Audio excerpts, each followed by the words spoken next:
कहानी की शुरुआत में घाटी के बीच में रात की जंगली हवाएं बहुत तेजी से शोर मचाती हुई गुजर रही थीं। लोहे के ऊंचे खंभों पर जो चीनी मिट्टी के इंसुलेटर लगे थे उनसे हल्की हल्की चरमराने की आवाज आ रही थी। अचानक एक इंसुलेटर जोर के झटके के साथ अपनी जगह से उखड़ गया और उसका एक सिरा नीचे गिरते हुए सीधे लोहे के ढांचे से जा टकराया। टक्कर होते ही चारों तरफ बिजली की चिंगारियां छिटक गईं। उन तेज हवाओं ने उन चिंगारियों को उड़ाकर पास की सूखी घास के ढेर में फेंक दिया। देखते ही देखते आग की छोटी छोटी लपटों ने उस शांत घाटी को निगलना शुरू कर दिया। हवा के झोंके मिलते ही आग में जैसे जान आ गई और वह पल भर में कई मीटर ऊंची उठने लगी। आग किसी शिकारी कुत्ते की तरह हर तरफ फैलने लगी। उसकी रफ्तार इतनी खूंखार थी कि उसे रोकना नामुमकिन लग रहा था। दूसरी तरफ पास ही में एक छोटा सा कस्बा रात के सन्नाटे में सुकून से सोया हुआ था। उन बेचारे लोगों को अंदाजा भी नहीं था कि कितनी बड़ी तबाही उनकी तरफ बढ़ रही है। 8 नवंबर की सुबह जब हल्की हल्की रोशनी हुई तो किसी को खबर नहीं थी कि उनके पास अब 2 घंटे से भी कम का समय बचा है। 40 साल का केविन उस कस्बे में स्कूल बस चलाता है। आसमान में अभी उजाला ठीक से हुआ भी नहीं था कि वह अपनी ड्यूटी के लिए घर से निकल गया। रेडियो पर लगातार मौसम की चेतावनियां आ रही थी। उत्तरी कैलिफोर्निया के पैराडाइज टाउन में पिछले 210 दिनों से एक बूंद बारिश नहीं हुई थी। हवा में सूखापन इतना ज्यादा था कि लग रहा था जैसे सब कुछ अभी फट जाएगा। आज भी हवाएं बहुत सर्द और तेज थीं। सिग्नल देने वालों का कहना था कि हवा की रफ्तार और बढ़ेगी और यह 128 किलोमीटर प्रति घंटे तक पहुंच सकती है। आग का रेड अलर्ट एक बार फिर से बज उठा था।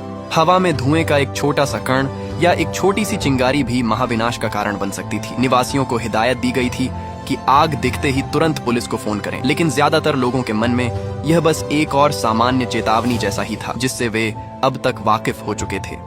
जैसे जैसे आग तेजी से फैल रही थी, किस्मत से एक गुजरते हुए ड्राइवर की नजर उस पर पड़ गई और उसने तुरंत रिपोर्ट कर दी। कंट्रोल रूम ने लोकेशन नोट की और पास के फायर स्टेशन नंबर 36 को अलर्ट भेजा।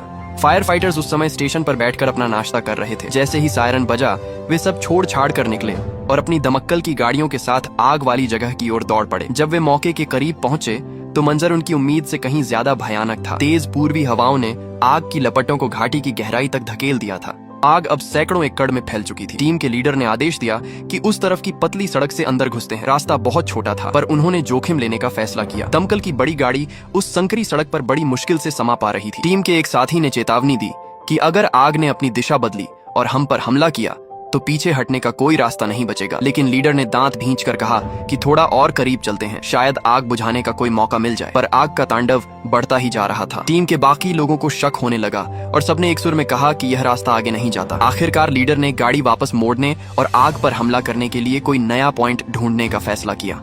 हाईवे बोहंटुर के एक पेट्रोल पंप पर कमांड सेंटर बनाया गया। मेज पर बड़ा सा नक्शा फैलाया गया और जहां से आग शुरू हुई थी उस जगह को मार्क किया गया। आग अब 200 से 300 एकड़ तक फैल चुकी थी। तेज पूर्वी हवाएं आग के अगले हिस्से को आगे धकेल रही थीं।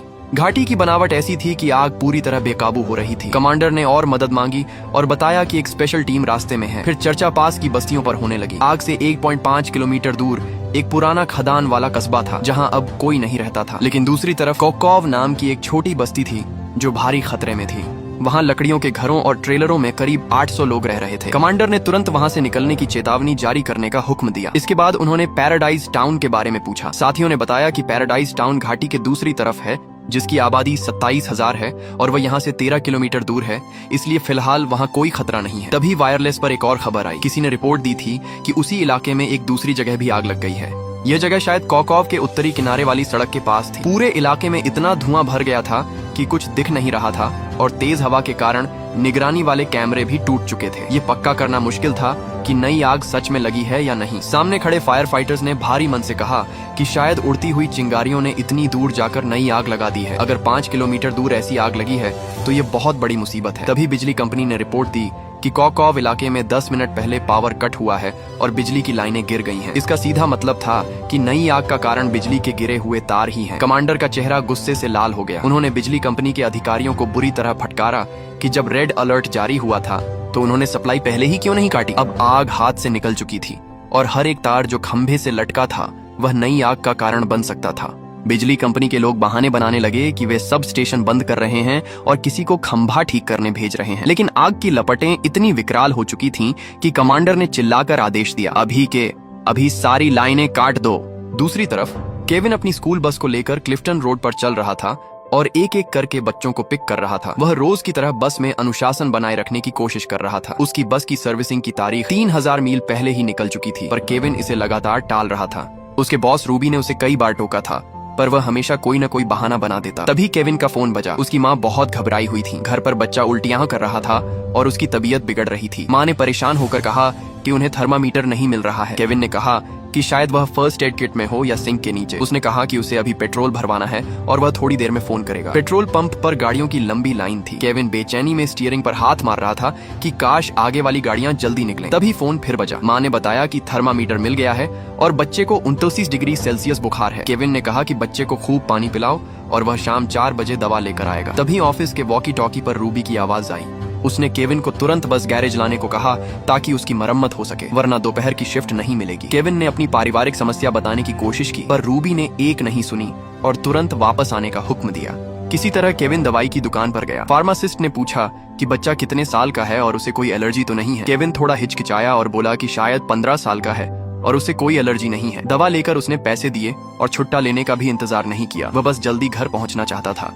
तभी उसकी एक्स वाइफ लिंडा का फोन आया। वह उसे खरी खोटी सुनाने लगी कि उनका बेटा शॉन उसे मैसेज भेज रहा है कि वह घर जाना चाहता है और चाहता है कि माँ उसे लेने आए। लिंडा ने पूछा कि घर पर आखिर चल क्या रहा है। केविन का मन घबरा गया, पर उसने बात को गोल गोल घुमाया और ऐसा जताया जैसे सब कुछ ठीक है, लेकिन उसे खुद पता था कि उसकी जिंदगी उस आग की तरह बेकाबू होती जा रही है। ऑफिस से फिर से बुलावा आया। रूबी की आवाज बहुत सख्त थी। उसने कहा कि अगर अभी बस लेकर नहीं आए तो नौकरी से हाथ धो बैठोगे। केविन ने मजबूर होकर हामी भर दी। उसी वक्त उसे दूर पहाड़ियों पर आग दिखाई दी। उसने तुरंत अपने बेटे शॉन को फोन किया और उसे तसल्ली दी कि सब ठीक हो जाएगा, वह बस काम खत्म करके दवा लेकर आ रहा है। घर वालों को डराने के बजाय उसने कहा कि कॉकॉव वाली आग की चिंता न करें, बस टीवी पर न्यूज देखते रहें। उधर कॉकॉव में हालात एकदम नरक जैसे हो गए थे। फायर फाइटर हॉपकिंस ने अपनी ताजा रिपोर्ट भेजी। वह अभी ड्यूटी से हटा ही था कि उसने देखा कि हर तरफ धुआं ही धुआं है। आग की लपटें हवा के साथ घरों की ओर दौड़ रही थीं। आग ने उन सारी सीमाओं को पार कर लिया था जो उसे रोकने के लिए बनाई गई थीं। जब कमांडर को पता चला कि आग 8 किलोमीटर की घाटी को पार करके पैराडाइज टाउन की तरफ बढ़ रही है तो उनका दिल बैठ गया। कुछ लोगों को लगा कि यह टेलीकॉम की खराबी है, पर बिजली कटने के बावजूद आग बढ़ रही थी। कमांडर को समझ आ गया कि यह कोई मामूली आग नहीं है, बल्कि एक विशाल फायर स्टॉर्म बन चुका है। इसका मतलब था कि अब कोई भी सुरक्षा घेरा इसे नहीं रोक पाएगा। स्थिति अब पूरी तरह नियंत्रण से बाहर हो चुकी थी। कमांडर ने तुरंत और ज्यादा दमक्कल की गाड़ियां और आग बुझाने वाले हवाई जहाज मंगाए। कॉकॉव के लिए निकलने की चेतावनी को बदलकर फोर्स्ड एवैक्यूएशन कर दिया गया। हवाई जहाजों से पानी और केमिकल गिराया जा रहा था, पर तेज हवा के कारण वे सही निशाने पर नहीं गिर रहे थे। उधर हेडक्वार्टर में अफरा तफरी मची थी। हॉपकिंस लगातार चिल्ला रहे थे कि लोग अपने घर और सामान की चिंता छोड़ें और तुरंत भागें। जिंदा रहना ही अब एकमात्र रास्ता था। लोग रो रहे थे, चिल्ला रहे थे और अपनी गाड़ियों की तरफ भाग रहे थे। कॉकॉव से निकलने वाले रास्ते पूरी तरह बंद हो चुके थे। हॉपकिंस ने अपनी गाड़ी से रेडियो पर संदेश भेजा कि वे आग के बीच फंस गए हैं और कभी भी जिंदा जल सकते हैं। कमांड सेंटर ने उन्हें हॉफमैन ब्रिज की तरफ जाने को कहा। बचने का एक ही रास्ता था, नदी के पानी में कूद जाना। हॉपकिंस ने लोगों को चिल्लाकर कहा कि गाड़ियों से उतरो और नदी की तरफ भागो। पानी के अंदर जाकर अपना मुंह ढक लो और अपना शरीर आग की दिशा में करके लेट जाओ। सिर्फ इसी तरह जान बच सकती थी। लोग बदहवास होकर पानी में कूद पड़े। हॉपकिंस के मुंह से बस यही निकल रहा था, वे नहीं निकल पाएंगे, वे फंस गए हैं। लेकिन फिर उन्होंने खुद को संभाला और सबको हिम्मत दी। सब साथ खड़े हो जाओ, डरो मत, हम यहाँ से सुरक्षित निकलेंगे, जल्दी करो जल्दी करो। उन्होंने बचाव दल से मदद मांगी और लोकेशन नोट करवाई। तभी केविन को लिंडा का फिर फोन आया। उसने पूछा कि उसने फोन क्यों नहीं उठाया। वह अपनी रोज की तकरार और परेशानियों से थक चुकी थी। केविन ने अपना गुस्सा दबाया और कहा कि यह सब एक गलत फहमी है। लिंडा ने उसे आईना दिखाते हुए कहा कि अगर सब ठीक है तो बेटा उसे बार बार मदद के लिए मैसेज क्यों भेज रहा है। उसने केविन को एक नाकाम पिता कहा जो हमेशा अपनी नाकामियों के लिए अपने मरे हुए बाप को दोष देता है, जिससे उसने 20 साल से बात तक नहीं की थी। केविन का सब्र टूट गया और वह चिल्ला पड़ा। थोड़ी देर की शांति के बाद लिंडा की आवाज थोड़ी नरम हुई। उसने बताया कि वह इतने समय बाद पहली बार अपने बॉयफ्रेंड के साथ घूमने निकली है और चाहती है कि केविन एक पिता की जिम्मेदारी निभाए। लेकिन फिर उसने केविन को यह कहकर जख्म दिया कि वह चाहती थी बेटा केविन को अपना रोल मॉडल माने, पर केविन की जिंदगी तो खुद एक कचरा बन चुकी है। केविन खामोश रह गया। उसके पास कोई जवाब नहीं था। हाई स्कूल की अधूरी पढ़ाई, कम उम्र में शादी और फिर तलाक, बेटे की परवरिश का बोझ, ये सब उसके कंधों पर पत्थर की तरह भारी था। उसकी जिंदगी पर फेलियर का ठप्पा लग चुका था। केविन ने एक लंबी और गहरी सांस ली और फैसला किया कि उसे अब घर जाना ही होगा, अपने बेटे शॉन के पास। इसी बीच कमांड सेंटर में खलबली मची थी। कमांडर ने टाउन हॉल को सूचना दी कि 3रे, 8वें और 14वें जोन के लिए अनिवार्य निकासी का अलर्ट जारी कर दिया जाए। पैराडाइज टाउन के पूर्वी हिस्से के 4000 लोगों को तुरंत निकलना था, लेकिन ऐन मौके पर टाउन हॉल का कंप्यूटर सिस्टम खराब हो गया और चेतावनी वाला मैसेज लोगों तक नहीं जा सका। कर्मचारी बस हाथ मलते रह गए। आग अब पैराडाइज टाउन की तरफ तेजी से बढ़ रही थी। कमांड सेंटर ने मदद मांगी, पर बैकअप पहुंचने में 2-3 घंटे लगने थे। सबको पता था कि पैराडाइज टाउन अब तबाह होने वाला है। हालात इतने खराब थे कि हवाई मदद भी अब जान जोखिम में डालकर ही दी जा सकती थी। पैराडाइज टाउन के एक प्राइमरी स्कूल में बच्चे शोर मचा रहे थे। टीचर उन्हें शांत करने की कोशिश कर रहे थे कि यह बस एक मामूली पहाड़ी आग है और वे अपनी पढ़ाई पर ध्यान दें। पर हवा में जलने की गंध और बेचैनी साफ महसूस की जा सकती थी। जब स्कूल को कोई आधिकारिक आदेश नहीं मिला तो प्रिंसिपल ने खुद ही फैसला लिया कि बच्चों को सुरक्षित घर भेजना होगा। लेकिन जिन बच्चों के माँ बाप दूर काम पर थे वे नहीं आ सकते थे। स्कूल प्रशासन ने तय किया कि उन बच्चों को स्कूल में ही इकट्ठा किया जाए। तभी वायरलेस पर रूबी का इमरजेंसी मैसेज गूंजा। पूर्वी पैराडाइज टाउन को सबसे ज्यादा खतरे वाला जोन घोषित कर दिया गया था। सभी स्कूल बसों को आदेश दिया गया कि वे बच्चों को सुरक्षित ठिकानों पर पहुंचाएं। टाउन हॉल का सिस्टम फेल होने की वजह से स्कूल तक खबर देरी से पहुंची थी। अब अफरा तफरी में 23 बच्चे ऐसे थे जिन्हें लेने वाला कोई नहीं था। टीचर्स के पास इतनी गाड़ियां नहीं थीं कि सबको ले जा सकें। प्रिंसिपल ने कंट्रोल रूम से एक खाली बस की मांग की। रूबी ने सभी ड्राइवरों से रेडियो पर पूछा कि क्या कोई बस खाली है जो उन 23 बच्चों को बचाने जा सके। जवाब में सिर्फ निराशा मिली। कोई बस भरी हुई थी तो कोई इतनी दूर जा चुकी थी कि वापस आना मुमकिन नहीं था। रेडियो पर एक खौफनाक सन्नाटा छा गया। केविन का हाथ स्टीयरिंग पर कांप रहा था। एक तरफ उसका घर, उसकी बूढ़ी माँ और बीमार बेटा था जहाँ उसे पहुँचना था। दूसरी तरफ वे बेसहारा बच्चे थे। उसके अंदर एक जंग चल रही थी। एक तरफ अपना परिवार, दूसरी तरफ उसका फर्ज। उसने अपनी आंखें बंद की, अपने बेटे को याद किया और अपनी अधूरी जिंदगी के बारे में सोचा। अचानक उसके अंदर कुछ बदल गया। उसने एक गहरी सांस ली और रेडियो का बटन दबाया। उसने जिम्मेदारी ले ली। केविन ने बस की रफ्तार बढ़ा दी और स्कूल पहुंचा। वहां बच्चे डरे सहमे थे। केविन की पीली बस किसी उम्मीद की किरण की तरह वहां पहुंची। उसने बच्चों को जल्दी बस में चढ़ाया। उसे पता था कि सड़कें जाम होने वाली हैं। 23 बच्चे और एक टीचर बस में सवार हुए। तभी एक और पिता अपने बच्चे को लेने पहुंचा, लेकिन केविन ने उसे भी बस के साथ ही आने को कहा क्योंकि बाहर अकेले जाना जानलेवा था। केविन ने नक्शा देखा और तय किया कि उन्हें पियर्सन एवेन्यू की तरफ जाना होगा। हालांकि उसे शक था कि वह रास्ता सुरक्षित है या नहीं, लेकिन सरकारी आदेश और टीचर की जिद की वजह से उसे उसी रास्ते पर बढ़ना पड़ा। हेलीकॉप्टर में मौजूद कमांडर ने देखा कि सड़क पर हर तरफ गाड़ियां फंसी हुई हैं और रास्ता पूरी तरह जाम है। गाड़ियों की यह कतार कम से कम 24 किलोमीटर लंबी थी। हर कोई चीहे शहर की तरफ भागने की कोशिश कर रहा था।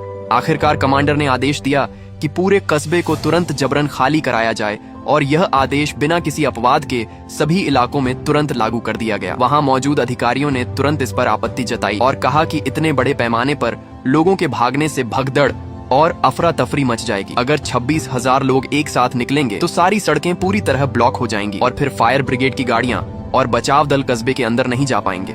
लेकिन आग अब घाटी को पार कर रही थी और उसकी रफ्तार इतनी तेज थी कि उसे नंगी आंखों से देखा जा सकता था। अब कस्बे के पास बिल्कुल भी समय नहीं बचा था। उनके सामने अब सिर्फ 2 ही रास्ते थे, या तो नियमों को ताक पर रखकर जबरन लोगों को बाहर निकालें या फिर पुराने कायदों को पकड़े रहें और सबको अपनी आंखों के सामने आग में झलकर मरते हुए देखें। जिंदगी और मौत के इस फैसले के बीच कागजी बहस की कोई गुंजाइश नहीं थी, क्योंकि जरा सी भी देरी बहुत भारी पड़ने वाली थी। उधर रूबी बार बार बस नंबर 966 को कॉल कर रही थी, लेकिन रेडियो पर जवाब के नाम पर सिर्फ ब्रेक लगने जैसी चरचराहट और शोर सुनाई दे रहा था। लगभग सभी छोटी गाड़ियां खतरे से बाहर निकल चुकी थीं। सिर्फ केविन की बस अभी भी डोंग टियानटांग के भारी ट्रैफिक में फंसी हुई थी। यह सोचकर ही रूबी का दिल बैठा जा रहा था। बस के अंदर का माहौल बहुत तनावपूर्ण था। मैरी पूरी हिम्मत के साथ बच्चों को समझाने की कोशिश कर रही थी कि वे शांत रहें और अपनी जगह पर बैठे रहें। खिड़की के बाहर आग की लपटें किसी लहर की तरह करीब आ रही थीं और हवा के झोंकों के साथ आग ऐसे उमड़ रही थी जैसे किसी भी पल खिड़की के अंदर घुस जाएगी। बस के पहिए अपनी जगह से टस से मस नहीं हो रहे थे और हवा में घबराहट और लाचारी भरी हुई थी। केविन ने जब उस आग के समंदर को अपनी ओर करीब आते देखा तो उससे और बर्दाश्त नहीं हुआ। उसने अचानक जोर से एक्सीलेटर पर पैर दबाया और बस को तेजी से एक तरफ मोड़ दिया। इस अचानक झटके से बच्चे डर कर चिल्लाने लगे और अपनी सीटों को कसकर पकड़ लिया। केविन ने अब तय किया हुआ रास्ता छोड़ दिया था और भागने के लिए दूसरा रास्ता चुन लिया था। उसे लगा कि मुख्य सड़क के बराबर में जो रास्ता है वहां शायद उन्हें बचने का थोड़ा और मौका मिल जाए। मैरी ने उसे रोकने की कोशिश की और जोर दिया कि उन्हें तय किए गए रूट पर ही चलना चाहिए, लेकिन केविन ने अपना गुस्सा दबाते हुए कहा कि वे इन पुराने और बेकार प्लान के चक्कर में अपनी जान नहीं दे सकते। वह हाथ पर हाथ धरकर वहां फंसे रहने के बजाय खतरा उठाकर बाहर निकलना बेहतर समझता था। आग बिल्कुल पास आ चुकी थी और अगर अब भी वे हिचकिचाते तो दूसरा मौका नहीं मिलता। मैरी ने उसके इस लापरवाह फैसले पर सवाल उठाए, लेकिन केविन ने कड़े शब्दों में जवाब दिया कि उसके लिए असली जिम्मेदारी इन बच्चों को जल्द से जल्द उनके माता पिता के पास सुरक्षित पहुंचाना है। आग के सामने नियम, कायदे और कागजी कार्रवाई सिर्फ रद्दी के टुकड़े के बराबर थे। उधर कमांड सेंटर में रेडियो पर अभी भी 963 नंबर बस से कोई जवाब नहीं मिल रहा था। रूबी बार बार कॉल कर रही थी पर कानों में सिर्फ शोर ही सुनाई दे रहा था। तभी अचानक पूरे हॉल में अलार्म गूंज उठा और शहर में सबसे ऊंचे स्तर का रेड अलर्ट जारी कर दिया गया। पूरे शहर को खाली करने का आदेश मिलते ही वहाँ मौजूद साथी भी जल्दी में निकलने लगे। यहाँ तक कि रूबी को भी तुरंत निकलने के लिए मजबूर किया गया। बस में केविन को लगा कि मैरी बहुत डरी हुई है, तो उसने माहौल को हल्का करने के लिए बातचीत शुरू की। बात उनके परिवार तक जा पहुंची। मैरी ने बताया कि उसकी शादी को 19 साल हो चुके हैं। उसका पति अक्सर काम के सिलसिले में बाहर रहता है और अब उसके पास सिर्फ उसका 15 साल का बेटा जैक है। असल में उसे सबसे पहले अपने बेटे को लेने जाना चाहिए था, लेकिन इस वक्त वह अपनी जिम्मेदारी के कारण सिर्फ अपनी बहन को ही बेटे का ख्याल रखने को कह पाई थी। वह खुद को शांत दिखाने की कोशिश कर रही थी, पर उसकी आंखों में छिपा डर साफ दिख रहा था। बस में बच्चे अब भी बेचैन थे। कोई पूछ रहा था कि क्या वे सुरक्षित पहुंच पाएंगे। किसी को अपने घर के पालतू जानवरों की चिंता थी, तो कोई बार बार पूछ रहा था कि वे अपने मम्मी पापा से कब मिलेंगे। मैरी हर बच्चे को बड़े धैर्य से जवाब दे रही थी और उन्हें शांत कर रही थी कि वे सुरक्षित जगह पर अपने परिवार से जरूर मिलेंगे। वह बच्चों के आंसू पोंछते हुए अपनी शांति से पूरे बस के बच्चों का हौसला बढ़ा रही थी। रूबी ने आखिरी बार केविन से संपर्क करने की कोशिश की। उसने अपनी घबराहट को काबू में किया और रेडियो पर कहा कि केविन, अगर तुम मुझे सुन पा रहे हो तो बच्चों को सीधे चीहे ले जाओ, मैं वहीं तुम्हारा इंतजार करूंगी। केविन के लिए यह उसका आखिरी संदेश था। इसी बीच खबर आई कि ईस्ट टियानटांग में आग पूरी तरह बेकाबू हो चुकी है। फेदर रिवर अस्पताल में आग लग गई थी और लपटें तेजी से ऊपरी मंजिल तक पहुंच गई थीं। अस्पताल के बाहर दर्जनों मरीज फंसे हुए थे और मेडिकल स्टाफ अपनी पूरी जान लगाकर लोगों को बाहर निकाल रहा था। कमांडर ने आदेश दिया कि चाहे जो हो जाए, अस्पताल को बचाना है। मदद के लिए मेडिकल टीम बुलाई गई, लेकिन खराब मौसम की वजह से आसमान में उड़ने वाले सभी जहाजों को वापस लौटने का आदेश दे दिया गया, क्योंकि ऐसे मौसम में उड़ना नामुमकिन था। कमांडर ने कहा कि अगर हमने वे 4 जहाज खो दिए तो सब खत्म हो जाएगा। उसने चिल्लाकर सबको सुनाया कि अब यह सिर्फ जंगल की आग नहीं रही, बल्कि यह एक शहरी आपदा बन गई है और इसमें बहुत सारे लोग मारे जा सकते हैं। अब हमें बस वही करना है जो हम सबसे अच्छा कर सकते हैं, इसलिए अपनी पूरी ताकत लगा दो। दूसरी तरफ केविन ने देखा कि ट्रैफिक बिल्कुल रुक गया है। उसने बाहर झांक कर देखा तो पता चला कि आगे रास्ता बंद है और गाड़ियां वहां फंसी हुई हैं। मैरी ने उसकी परेशानी देखते हुए पूछा कि बच्चों को सुरक्षित छोड़ने के बाद वह कहाँ जाएगा। केविन ने बताया कि वह मगलियां जाएगा, जहां उसकी बूढ़ी माँ और 15 साल का बेटा रहते हैं। उसने वादा किया था कि वह तुरंत उनके पास लौटेगा। मैरी उसे दिलासा दे रही थी कि शायद उन्हें भी शहर खाली करने का अलर्ट मिल गया होगा और वे सुरक्षित जगह पहुंच गए होंगे। लेकिन केविन चुप हो गया और उसके चेहरे पर पछतावा साफ दिखने लगा। उसे याद आया कि नगर पालिका ने कितनी बार मैसेज भेजे थे कि इमरजेंसी अलर्ट सिस्टम में रजिस्टर कर लें, जिसमें बस ऑनलाइन अपना नंबर या ईमेल देना था ताकि मुसीबत के वक्त तुरंत जानकारी मिल सके। लेकिन केविन ने इसे फालतू का काम समझकर टाल दिया था और अब तक रजिस्टर नहीं किया था। अब उसे महसूस हुआ कि उसकी बूढ़ी माँ के पास कोई गाड़ी नहीं है और उसका बेटा बस उसके घर आने का इंतजार कर रहा होगा। अब जब आग ने पूरे कस्बे को घेर लिया है, उसे अपनी गलती का एहसास हुआ कि उसने सुरक्षा का सबसे बड़ा मौका खो दिया। उसके परिवार को कोई अलर्ट नहीं मिला होगा और वे बस हाथ पर हाथ धरकर मुसीबत का इंतजार कर रहे होंगे। इस सोच और अपनी लापरवाही की वजह से वह बहुत घबरा गया था और आगे का रास्ता उसे और भी डरावना लग रहा था। तभी अचानक आग की लपटें खिड़की के पास तक आ गईं। केविन ने तुरंत सबको सिर नीचे करने और खिड़की से दूर रहने को कहा। उसने अचानक मैरी से कहा कि वह ड्राइवर की सीट पर बैठ जाए, क्योंकि उसे बाहर जाकर सड़क से उन गाड़ियों को हटाना होगा जो रास्ता रोक रही हैं। मैरी घबराकर बोली कि उसे बस चलानी नहीं आती, पर केविन ने उसे समझाया कि यह बहुत आसान है, बस ब्रेक छोड़ना है और जब वह चिल्लाए तो एक्सीलेटर दबाना है ताकि वे ट्रैफिक के साथ आगे बढ़ सके। मैरी ने डरते डरते हाँ कह दिया। केविन गाड़ियों के बीच में कूद गया और पागलों की तरह हाथ हिलाकर चिल्लाने लगा कि रास्ता साफ करो ताकि फायर ब्रिगेड और स्कूल बस निकल सके। केविन की कोशिशों से बस धीरे धीरे आगे बढ़ने लगी। हवा में फायर ब्रिगेड के सायरन का शोर गूंज रहा था। बस मौका पाकर बैरिकेड से बाहर निकल गई। उस पल बस में बैठे हर इंसान की सांसें थमी हुई थीं। जैसे ही बस सुरक्षित निकली, बच्चों के बीच खुशी की लहर दौड़ गई। मैरी कांप रही थी, पर उसने हिम्मत जुटाकर कहा कि आखिरकार वे बाहर निकल आए हैं। लेकिन वह जानती थी कि आगे अब भी बहुत अनजानी मुश्किलें हैं। रेडियो सिस्टम पूरी तरह ठप हो चुका था और पूरा कस्बा आग और दहशत की चपेट में था। केविन ने वॉकी टॉकी पर अपनी लोकेशन बताई। मैरी ने बच्चों को अपना सामान तैयार रखने को कहा ताकि वे जल्द अपने माता पिता से मिल सकें। लेकिन जब बस पैराडाइज एलिमेंट्री स्कूल के मिलन स्थल पर पहुंची तो वहां बच्चों का इंतजार करने वाला कोई नहीं था। वहां सिर्फ सन्नाटा और धुआं फैला था। बच्चे अपनी सीटों से बाहर झांककर मम्मी पापा को पुकारने लगे, पर जवाब में सिर्फ धुआं और हवा का शोर था। केविन और मैरी ने बाहर उतरकर देखा, पर वहां कोई नहीं था। हवा में इतना धुआं था कि सांस लेना मुश्किल था और सबको खांसी आ रही थी। मैरी का चेहरा सफेद पड़ गया। जो जगह सुरक्षित मानी जा रही थी उसे अब खाली कर दिया गया था। वहां न कोई चेतावनी थी और न ही कोई नोटिस। सब लोग वहां से जा चुके थे। केविन ने बिना वक्त गंवाए फैसला किया कि वे बच्चों को लेकर चीहे के मुख्य शेल्टर होम जाएंगे, क्योंकि अब वही एक जगह थी जहां उम्मीद बची थी। वह बच्चों को उनके माता पिता तक पहुंचाने के बाद ही अपने बच्चों को ढूंढने जाएगा। फायर हेडक्वार्टर में माहौल बहुत खराब था। चीफ को खबर मिली कि पैराडाइज में 27,000 और मगलिया में 12,000 निवासी हैं, जिनमें से अब तक सिर्फ 8,000 लोग ही बाहर निकल पाए हैं। बिजली कंपनी ने जो वादा किया था कि वे पावर काट देंगे, वह भी पूरी तरह सफल नहीं हुआ था। कई जगह बिजली के तार टूटकर गिर गए थे, जिससे रास्ता रुक गया था और उन तारों से अब भी चिंगारियां निकल रही थीं। फायर ब्रिगेड के कर्मचारी अपनी जान जोखिम में डालकर तार काट रहे थे ताकि गाड़ियों को निकलने का रास्ता मिल सके। कमांडर ने गुस्से में बिजली कंपनी के अधिकारी से पूछा कि पावर अब तक पूरी तरह बंद क्यों नहीं हुई, तो जवाब मिला कि ऑटोमेटिक सिस्टम तो बंद है, लेकिन बाकी का हिस्सा मैन्युअल तरीके से एक एक करके बंद करना पड़ रहा है। इस कुदरती आफत के सामने सारी सुरक्षा व्यवस्था फेल हो गई थी। दूसरी तरफ बस के अंदर तनाव और बढ़ गया था। केविन ने देखा कि पीछे से आग की एक विशाल दीवार उनकी तरफ आ रही है। उसने मैरी को आगाह किया कि उन्हें अब आग से बचने के लिए दक्षिण पश्चिम दिशा की ओर भागना होगा। उन्हें लगा कि पोन्स रोड और क्लार्क रोड पूरी तरह बंद हो चुकी हैं। अब सिर्फ नील रोड और ओवरपास रोड ही बचे थे। मैरी को लगा कि नील रोड पर शायद कम भीड़ होगी, लेकिन केविन जानता था कि वह रास्ता बहुत संकरा और घुमावदार है, जहां 15,000 किलो की यह बस चलाना मौत को दावत देना होगा। उनके पास ओवरपास रोड के अलावा कोई और रास्ता नहीं था, जो एक चौड़ी और सीधी 4 लेन की सड़क थी। शायद यही उनकी आखिरी उम्मीद थी। जब बड़े लोग रास्ता ढूंढने की कोशिश कर रहे थे, तभी बस के एक बच्चे ने एक ऐसा मासूम और गहरा सवाल पूछ लिया कि बस में सन्नाटा पसर गया। मैरी ने अपनी घबराहट को छुपाते हुए कहा कि उसे जवाब तो नहीं पता, पर वह उन्हें उनके माता पिता से मिलाने की पूरी जान लगा देगी। केविन ने भी उसकी बात का समर्थन किया। इस घड़ी में वे सिर्फ टीचर और ड्राइवर नहीं थे, बल्कि उन बच्चों की आखिरी उम्मीद और रक्षक थे। कमांड सेंटर से नई जानकारी मिली कि नुकसान तेजी से बढ़ रहा है और आग ने घरों और दुकानों को अपनी चपेट में ले लिया है। हवाई बचाव दल अब भी नहीं उड़ पा रहा था। बस नंबर 937 के बारे में आखिरी खबर यह थी कि वह कोडक रोड के दक्षिणी हिस्से में है, जो कि सबसे खतरनाक इलाका था। वहां बिजली के तार तेज गर्मी की वजह से किसी भी पल गिरने वाले थे। केविन और मैरी सामने देख रहे थे कि तभी एक जोरदार धमाका हुआ और आग की रोशनी उनके चेहरे पर पड़ी। बस के अंदर चीख पुकार मच गई। बच्चे रो रहे थे और पूछ रहे थे कि वे कैसे बचेंगे। तभी अचानक किसी ने बस की खिड़कियों को जोर जोर से पीटना शुरू कर दिया। कुछ अजनबी लोग पागलों की तरह बस में घुसने की कोशिश कर रहे थे और उनके पास हथियार भी थे। वे मदद मांगने नहीं, बल्कि बस छीनने आए थे। मैरी ने बच्चों को खिड़की से दूर रहने और सिर नीचे करने को कहा ताकि कोई उन्हें देख न सके। केविन ने देखा कि सामने एक छोटा सा रास्ता खाली है। उसने बिना सोचे समझे स्टीयरिंग घुमाया और आग और उन लोगों के बीच से रास्ता बनाकर बस को निकाल ले गया।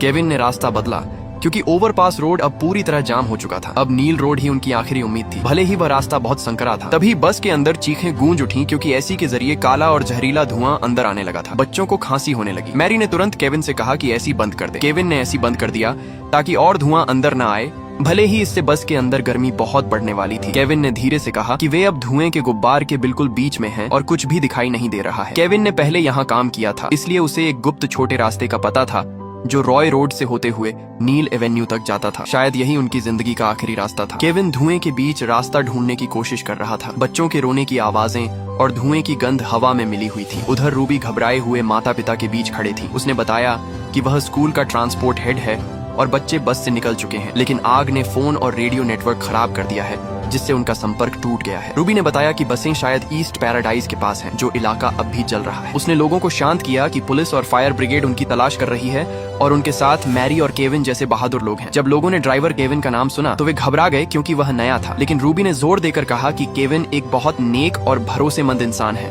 और वही बच्चों को इस आग से निकाल सकता है। दूसरी तरफ आग बस का पीछा कर रही थी। केविन बुरी तरह थक गया था और गहरी सांसें ले रहा था। पहाड़ी रास्ता बहुत संकरा और खतरनाक था।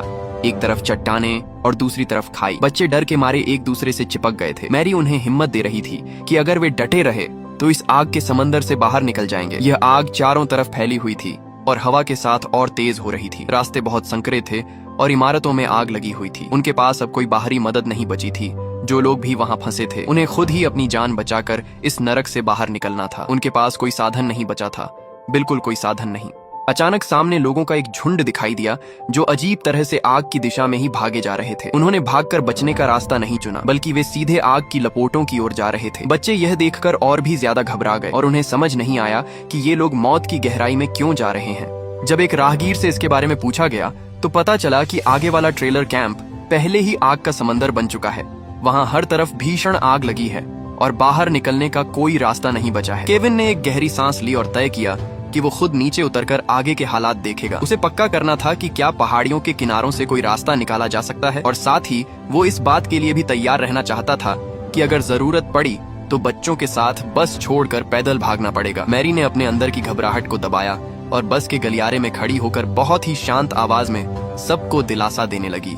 उसने बच्चों से कहा कि सब बिल्कुल चुप रहें, अपने अपने स्कूल बैग पकड़ लें और बस के अंदर एक लाइन में खड़े हो जाएं। इस घड़ी में बड़े लोगों को पूरी बस के भविष्य का फैसला करना था, जबकि बच्चे अपनी सहमी हुई आंखों से सिर्फ अपनी किस्मत के फैसले का इंतजार कर रहे थे। केविन रास्ता ढूंढने के लिए पहाड़ी पर चढ़ा, लेकिन उसने देखा कि चारों तरफ से आग ने घेरा डाल रखा है। हर वो रास्ता जहाँ से निकलने की उम्मीद थी, उसे आग की लपटों ने निगल लिया था। आसमान में धुएं का गुब्बार किसी काली छत की तरह छाया हुआ था और वह अकेली स्कूल बस उस आग के समंदर के बीचों बीच फंसी हुई थी।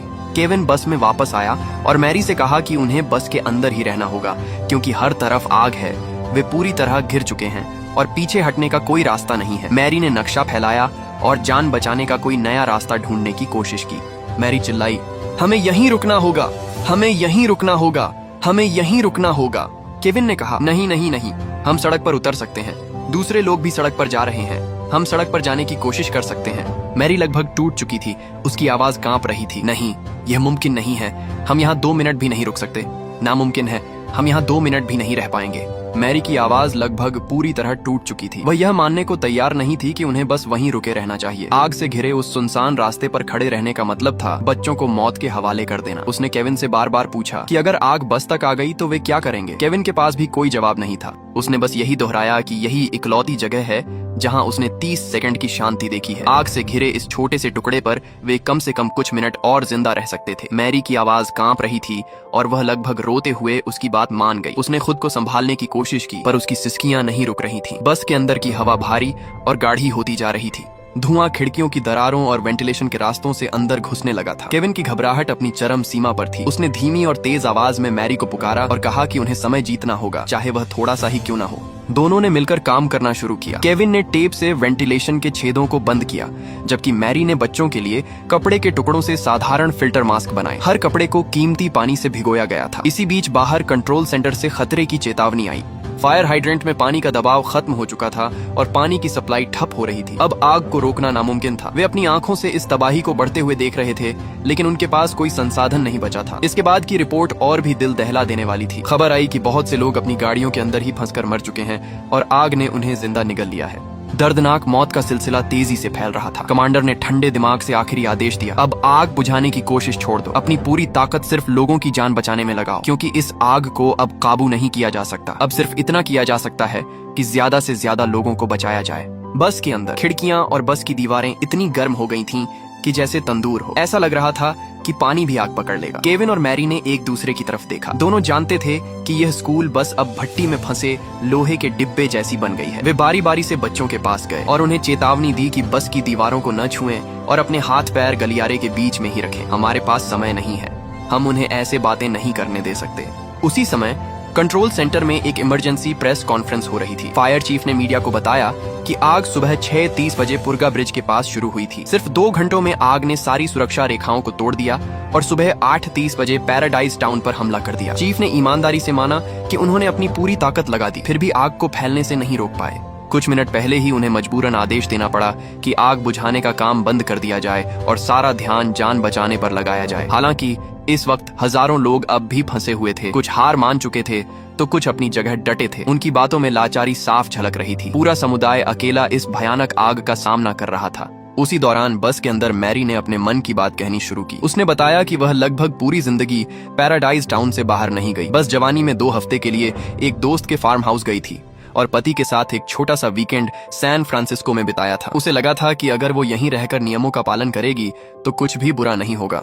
पर अब उसे समझ आया कि वो जिंदगी सिर्फ खुद को धोखे में रखने जैसी थी। असली जिंदगी किसी कोने में बैठकर सुरक्षा का इंतजार करने में नहीं, बल्कि बड़ी दुनिया को देखने में है। उसने कसम खाई कि अगर वो यहाँ से जिंदा निकली तो बच्चों को सफर पर ले जाएगी, चाहे वो कोई अम्यूजमेंट पार्क हो या दूर अफ्रीका। वो अपनी आंखों से हाथियों को पानी पीते हुए देखेगी और दुनिया के हर कोने पर अपने कदमों के निशान छोड़ेगी। उसने मुस्कुराते हुए केविन से पूछा कि वो क्यों हंस रहा है। केविन ने कहा कि उसने अपनी पूरी जिंदगी पैराडाइज टाउन से भागने की कोशिश में बिता दी, जबकि मैरी ने अपनी पूरी जिंदगी यहीं रहने में गुजार दी और अब दोनों एक ही जगह पर एक ही जैसे अंजाम का इंतजार कर रहे हैं। केविन ने सोचा कि शायद यह उसे सुधरने का दूसरा मौका मिला है। मैं बस बच्चों को बाहर निकालना चाहता हूँ। मैरी ने पूछा, तुम्हें ऐसा क्यों लगता है कि ये दूसरा मौका है? केविन ने बताया कि उसके पिता का जन्मदिन 28 साल पहले था उसने याद किया कि आखिरी बार उसने अपने पिता से 28 साल पहले क्रिसमस की रात बात की थी। उनका झगड़ा हुआ था, हमेशा की तरह। पिता को लगता था कि वह हर काम अधूरा छोड़ देता है और कभी कामयाब नहीं होगा। केविन गुस्से में था। उसने अपने पिता पर चिल्लाकर नफरत जाहिर की और उनके मरने की बद्दुआ तक दे दी। फिर वह दरवाजा पटककर बाहर चला गया और कभी वापस नहीं आया। मैरी शांति से सुनती रही। उसे शर्मिंदगी थी। उसकी जिंदगी बिखरी हुई थी। तलाक, बेरोजगारी और कर्ज। वह अपने पिता को अपनी नाकामी नहीं दिखाना चाहता था। कुछ महीने पहले जब पिता बीमार हुए और माँ ने फोन किया तो वह पूरी रात गाड़ी चलाकर पहुंचा, लेकिन देर हो गई थी। पिता की मौत उसी सुबह हो गई थी और वह आखिरी बार मिल भी नहीं पाया। आज इस आग के बीच उसे फिर से महसूस हो रहा था कि वह देर कर चुका है। इस बार एक पिता के तौर पर उसे देर हो गई थी। उसका बेटा कितनी ही बार उसकी ओर हाथ बढ़ाता था, लेकिन वह कभी वहां मौजूद नहीं था। वह एक नाकाम बेटा था और एक नाकाम पिता भी। मैरी ने उसका हाथ पकड़ा और कहा, नहीं, तुम अभी यहीं हो और 22 बच्चों को बचाने की कोशिश कर रहे हो। ये कोई नाकाम इंसान नहीं करता। केविन ने सिर हिलाया और कहा, मैं हमेशा देर कर देता हूँ। मैरी ने मजबूती से कहा, अभी देर नहीं हुई है। जब तक हम जिंदा हैं, देर नहीं हुई है। उनकी बातचीत बस के पीछे से आने वाली एक चीख से टूट गई। एक बच्चा चिल्लाया, आग लग गई। केविन तुरंत बस से नीचे कूदा और फायर एक्सटिंग्विशर लेकर आग बुझाने लगा। एक जगह बुझती तो दूसरी तरफ से लपटें बस को घेर लेती। उसने बुझाने वाला यंत्र मैरी को थमाया और खुद अपना कोट उतारकर आग को पीटने लगा। जल्द ही फायर एक्सटिंग्विशर खाली हो गया और बाहर आग और भी भयानक हो गई। केविन ने एक ठंडी सांस ली। उसके सामने आग किसी जिंदा शैतान की तरह नाच रही थी। उसे समझ आ गया कि अगर ऐसे ही चलता रहा तो बस कुछ ही मिनटों में जल जाएगी। वह अकेला इसे नहीं रोक सकता था। उसने सामने देखा, धुएं से भरी वह सड़क ही बाहर निकलने का इकलौता रास्ता थी। केविन ने फैसला किया, उन्हें अभी बस चलाकर वहां से निकलना होगा। यही जान बचाने की आखिरी उम्मीद है। लेकिन ठीक इसी वक्त बस स्टार्ट ही नहीं हुई। केविन ने स्टीयरिंग मैरी को दिया और खुद बाहर इंजन की तरफ भागा। गर्म लोहे से उसकी उंगलियां जल रही थीं, पर उसे दर्द का एहसास नहीं था। उसने इंजन चेक किया और मैरी से कहा, अब स्टार्ट करो। इंजन से एक बेजान आवाज आई और फिर शांति छा गई। दूसरी बार, तीसरी बार, सब बेकार। केविन के हाथ कांप रहे थे, दर्द से भी और डर से भी। उसने देखा कि आग बिल्कुल करीब आ गई है। गर्मी इतनी थी कि हवा भी मुड़ती हुई दिख रही थी। उसने खुद को शांत किया और चौथी बार चिल्लाया, मैरी, कोशिश करो। मैरी ने चाबी घुमाई।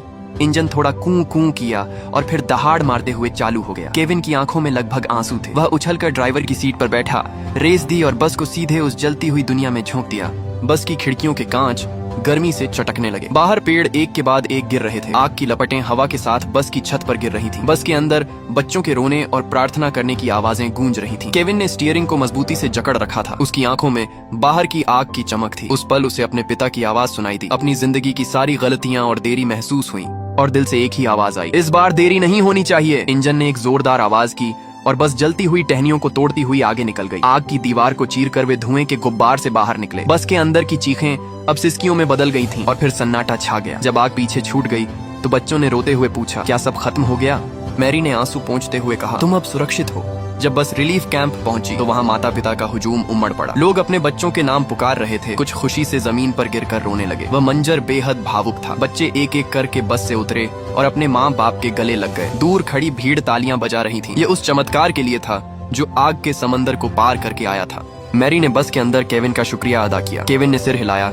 उसके चेहरे पर बहुत कुछ अनकहा था। उसने मुस्कुराते हुए मैरी को याद दिलाया कि वो उसे हाथी की फोटो जरूर भेजेगी। मैरी को भीड़ में अपना बच्चा मिल गया और वह उसे गले लगाकर फूट फूट कर रोने लगी। केविन रजिस्टर के पास गया ताकि अपनी माँ और बेटे का नाम ढूंढ सके, लेकिन वहाँ उनका नाम नहीं था। वह घबराकर कैंप में पागलों की तरह उन्हें ढूंढने लगा। आखिरकार उसे एक जाना पहचाना चेहरा दिखा। उसकी माँ जिंदा थी। वह बहुत कमजोर लग रही थी। माँ ने बताया कि पड़ोसी कायल ने उन्हें बचाया था और आग फैलने से पहले कस्बे से बाहर ले आया था। केविन ने सिर हिलाया और अपने बेटे के बारे में पूछा, तुम सुरक्षित हो?